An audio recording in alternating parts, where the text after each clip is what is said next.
اس کا تو ضرور اثر پڑے گا، سمجھے؟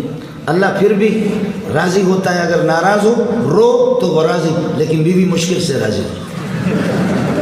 خدا روٹھ جائے تو سجدہ کروں، صنم روٹھ جائے تو میں کیا کروں؟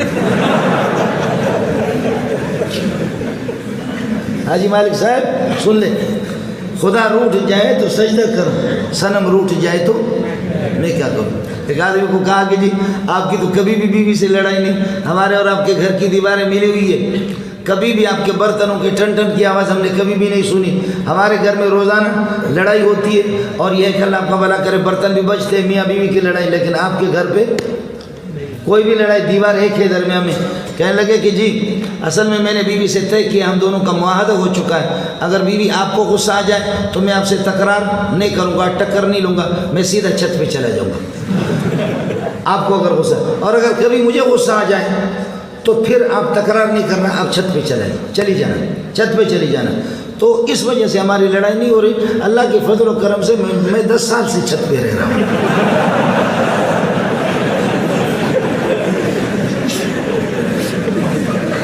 اللہ کی فضل و کرم سے حاجی انور صاحب اس لیے کوئی لڑائی نہیں، 10 سال سے الحمدللہ چھت پہ رہ رہا ہوں، تو کوئی مسئلہ اس قسم کا نہیں۔ یا سبحان اللہ، یا سبحان اللہ۔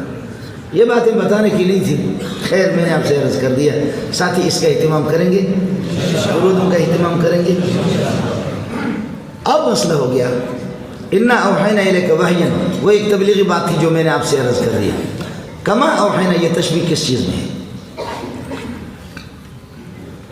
زید کل اسد، زید شیر کی طرح ہے، تو زید کا دم نہیں ہے، شیر کا تو دم ہے۔ شیر کے بڑے بڑے پنجے، بڑے بڑے اس کے اللہ کا بھلا کرے داڑھ ہے، دانت ہے، اس کی طرح تو نہیں ہے۔ تو زید کل اسد فی شجاعت ہے، شجاعت میں